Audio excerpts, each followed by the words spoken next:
Hello friends, आज हम लोग देखने वाले हैं क्रिमिनोलॉजी एंड पेनोलॉजी। नया हमारा सब्जेक्ट है क्रिमिनोलॉजी और पेनोलॉजी। तो क्रिमिनोलॉजी को हिंदी में कहते हैं अपराध शास्त्र और पेनोलॉजी को कहते हैं दंड शास्त्र। तो हम सबसे पहले क्रिमिनोलॉजी को ही पढ़ लेते हैं कि क्रिमिनोलॉजी कहते किसे हैं। तो इस वीडियो में हम लोग देखने वाले हैं क्रिमिनोलॉजी मीनिंग क्या है, क्रिमिनोलॉजी की डेफिनेशन क्या है, नेचर और स्कोप क्या है, और साइंटिफिकली अगर देखें तो साइंस ऑफ क्रिमिनोलॉजी, क्रिमिनोलॉजी की साइंस क्या है, विज्ञान क्या है उसके पीछे। साथ में हम देखेंगे इंपॉर्टेंस ऑफ क्रिमिनोलॉजी। तो चलिए शुरू करते हैं। सबसे पहले बात करते हैं मीनिंग की। तो मीनिंग से पहले हम वर्ड पे चले जाते हैं। वर्ड क्रिमिनोलॉजी, दो वर्ड हो गए, क्राइम प्लस लॉजी।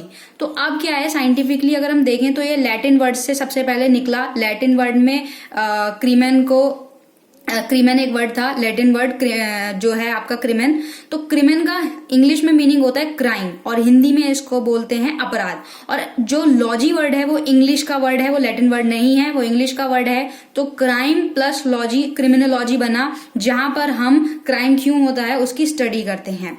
ठीक है। मीनिंग, तो मीनिंग क्या दे रखा है, मीनिंग ये दे रखा है कि क्रिमिनोलॉजी का मीनिंग ये है कि जहां पे स्टडी ऑफ क्राइम हो, क्राइम की स्टडी होती है। कोज ऑफ क्राइम, वो कौन से रीजन है जिनसे क्राइम हुआ, क्राइम्स की जो प्रॉब्लम्स हैं वो, प्रिवेंशन है, और इफेक्ट क्या है, और साथ में पनिशमेंट देखेंगे कि क्रिमिनल के लिए क्या और सोसाइटी पे उसका क्या ट्रीटमेंट पड़ता है।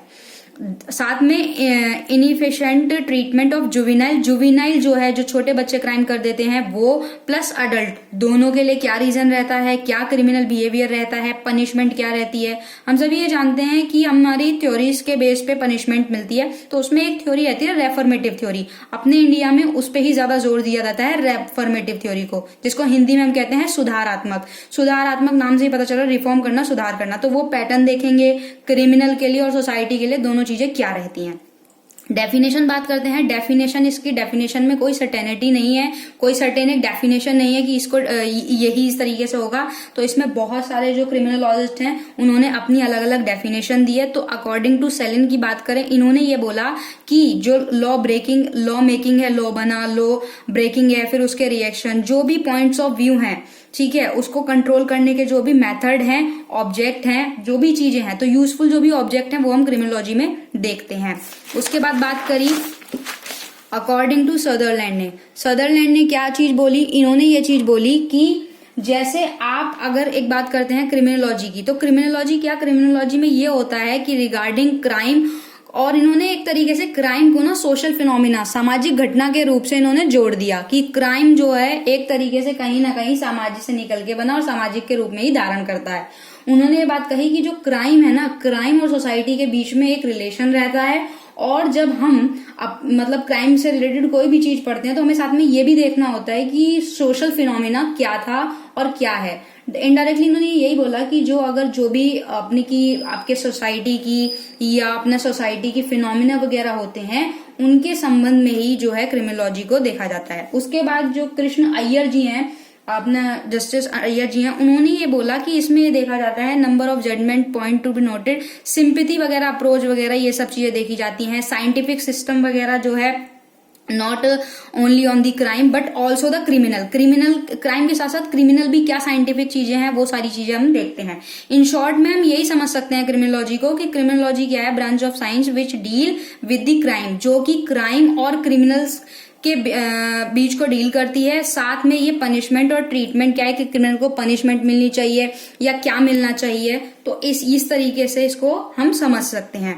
उसके बाद बात करते हैं स्कोप और एरिया क्या है क्रिमिनोलॉजी का। तो स्कोप ऑफ एरिया में अगर बात करें तो the reporting of law violation, जो लॉ को वायलेट करते हैं, ठीक है, जो अरेस्ट वगैरह होते हैं, उनकी एक क्रिमिनल आइडेंटिफिकेशन होती है। इम्प्रूवमेंट मेजरमेंट देखा जाता है, रिकॉर्ड टाइम क्या है, इम्प्रूवमेंट रहा क्या नहीं रहा क्रिमिनल्स का। तो एक तरीके से यहाँ पे ना सारा जो है अध्ययन करते हैं यहाँ पे कि क्या रिकॉर्ड वगैरह रहते हैं। उसके बाद बात करते हैं सेकंड पॉइंट पे। सेकंड पॉइंट में क्या है, एक कंपैरेटिव स्टडी होती है लॉ की, वेरियस कंट्री में, अलग अलग कंट्री में होती है, जो कि उनके सोशल और इकोनॉमिक और पॉलिटिकल सिस्टम से रिलेटेड रहती है। अप्रोच करती है ट्रांजेक्शन ऑफ डेवलपिंग कंट्रियां जो है ना, जो विकसित देश हैं, उनमें भी एक तरीके से पारंपरिक रूप से, पहले आपको पता होगा कि जब मुगलों का शासन था तो उसमें क्या होता था, उसमें उन लोगों का जो भी ट्रेडिशन था उसके हिसाब से देखा जाता था।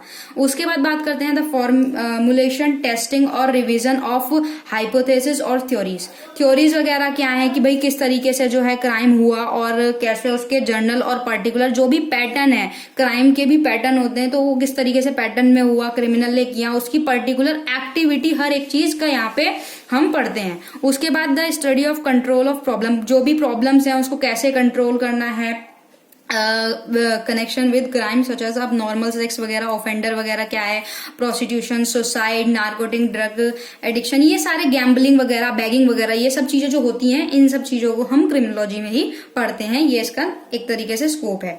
उसके बाद the study of implementation of law, enforcement and operation of special law such as habitual offender. जो हैबिचुअल ऑफेंडर होगा वो क्या है, तो इसमें बेसिकली हम ये सारी चीजें देखते हैं कि इस तरीके की चीजें कैसे होती हैं। वैसे इसका स्कोप जो है बहुत बड़ा है, काफी सारी चीजों को कवर करता है क्रिमिनोलॉजी। इसमें मेजर करा जाता है ट्रीटमेंट क्या रहेगा ऑफेंडर पे, उसकी पनिशमेंट क्या रहेगी, या जो भी उसके एक्टिविटीज थी उनके सारे चीजों को देखा जाएगा, ट्रायल वगैरह होगा, डिस्पोज वगैरह होगा, ये सारी चीजें होती हैं। तो इसका स्कोप बहुत बड़ा है, पूरा क्राइम को देखता है, क्रिमिनल की एक्टिविटी, हर एक चीज, उसके पीछे की साइंस क्या है, वो सारी चीजों को देखता है। उसके बाद बात करते हैं इसका नेचर क्यों है, नेचर कैसा है। तो नेचर ऑफ क्रिमिनोलॉजी और पॉसिबिलिटी ऑफ साइंस की अगर से देखें तो क्रिमिनोलॉजी एक तरीके से डिफरेंट साइंस है। डिफरेंट साइंस कैसे है, अदर साइंस जो होती है उससे एक डिफरेंट साइंस है, डिफरेंट चीज देखने को मिलती है। क्योंकि अब मान लीजिए अगर एक रीजन, और हर केस में अलग रीजन होता है, अलग कारण होता है। अब एक तरीके से हम मर्डर को यहाँ पे लेके चलें तो मर्डर क्या है, डिफरेंट तरीके से होगा, डिफरेंट केस में डिफरेंट तरीके से होगा। कोई भी एक यूनिवर्सल प्रिंसिपल जो है वो सेट नहीं है कि भाई इस वजह से मर्डर हुआ है तो बस यही कॉज होंगे, ये रीजन होंगे, ऐसा कुछ जरूरी नहीं है। क्योंकि ह्यूमन का जो बिहेवियर है वो अलग हर व्यक्ति का अलग अलग बिहेवियर होता है, और हर व्यक्ति का हाईली सेंसिटिव, बहुत ही ज्यादा सेंसिटिव होता है। किस तरीके से मतलब छोटे छोटे इशू पे क्या होता है, मर्डर कर देते हैं, छोटी छोटी बात पे मर्डर कर देते हैं, उन्हें गुस्सा बहुत ज्यादा रहता है। तो ह्यूमन का बिहेवियर ना चेंज होता रहता है। तो उस तरीके से यहाँ पे देखने को मिलता है कि मर्डर जो भी कमेंट होते हैं उसमें बहुत सारी वैरायटी देखने को मिलती है। रिट्रीब्यूशन, मान लो किसी से लालच की वजह से मार दिया, कोई प्रॉपर्टी की वजह से मार दिया। कई बार ऐसे केस भी सुनने में आते हैं कि 1-2 रुपए के पीछे किसी को मार देते हैं, इतनी सी बात पे मर्डर हो जाता है। तो ह्यूमन जो है ना बहुत ही ज्यादा इस चीज में, उसका बहुत ही सेंसिटिव नेचर है, वो कंट्रोल्स नहीं कर पाता अपने इमोशन को, और इस तरीके से कर सकता है। तो इसी में थ्योरी में क्या है कि अलग अलग ह्यूमन का अलग अलग बिहेवियर होता है, उसी वजह से अलग अलग केस में अलग अलग रहता है। तो इसके लिए कोई सर्टेनिटी, एक मतलब यूनिवर्सल प्रिंसिपल नहीं बनाया जा सकता। इसको देखा जा सकता है कि बहुत सारे कॉज होते हैं, बहुत सारे मोटिव होते हैं। बेसिकली लोग बाग जरा सी बात पे, छोटी छोटी बात पे और छोटे छोटे से प्रॉपर्टी इश्यूज के लिए एक दूसरे का मर्डर भी कर देते हैं। तो वो सारी चीजें, इसका जो नेचर है ना, उसमें साइंस पीछे की यही है कि इसकी साइंस को एकदम डिफाइन नहीं कर सकते, क्योंकि हर बंदे का अलग अलग नेचर होता है, हर पर्सन टू पर्सन डिपेंड करता है उसका नेचर क्या है, उसका सेंसिटिव पॉइंट क्या है। तो ये इसका नेचर होता है। उसके बाद बात करते हैं importance of study of criminology. इसकी स्टडी इंपॉर्टेंट क्यों है, तो importance of the study of criminology, इसके लिए हम नेक्स्ट वीडियो बनाएंगे जिसमें हम इसको पूरे अच्छे से पढ़ेंगे कि क्यों इतना जरूरी है। अभी हम ऊपर से देख लेते हैं क्यों जरूरी है। तो इसलिए जरूरी है to know the actual amount spend in the year of controlling the crime. Crime के ऊपर उस एक मतलब वर्ष में कितने जो पैसे खर्च हुए उन सबका ब्यौरा होता है।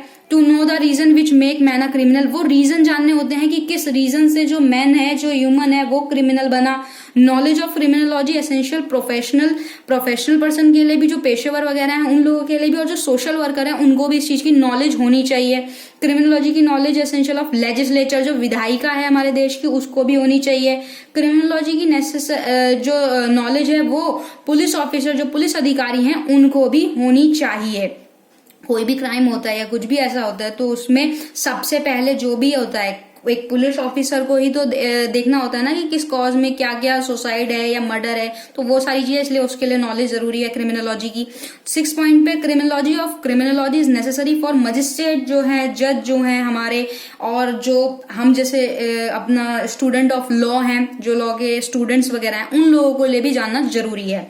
Knowledge of criminology is necessary to novel technique क्या है क्राइम और पनिशमेंट की, ये सब चीजें जाननी जरूरी है। इस टॉपिक को, importance of study of criminology को हम दूसरी वीडियो में पूरा अच्छे से पढ़ेंगे। आज हमने यही देखा है कि क्रिमिनोलॉजी का मीनिंग क्या है, डेफिनेशन क्या है, नेचर क्या है, स्कोप क्या है। ओवरऑल क्रिमिनोलॉजी एक बहुत ज्यादा बड़ा इसका स्कोप है, जिसमें हम काफी सारी चीजें देखते हैं। क्राइम हुआ तो क्यों हुआ, उस पर्सन ने क्यों, अगर क्रिमिनल ने कोई किया तो क्यों किया, क्या उसकी एक्टिविटीज थी, अब उसको क्या क्या पनिशमेंट मिलेगी। तो इसका स्कोप बहुत बड़ा है और इसके पीछे की साइंस भी काफी ज्यादा बड़ी है। तो आज की वीडियो में इतना ही। वीडियो पूरी देखने के लिए thank you so much. Video अच्छी लगी हो तो लाइक कीजिएगा और ज्यादा से ज्यादा शेयर कीजिएगा, क्योंकि क्रिमिनोलॉजी और क्राइम से रिलेटेड चीजें हर पर्सन को जाननी भी जरूरी होती हैं।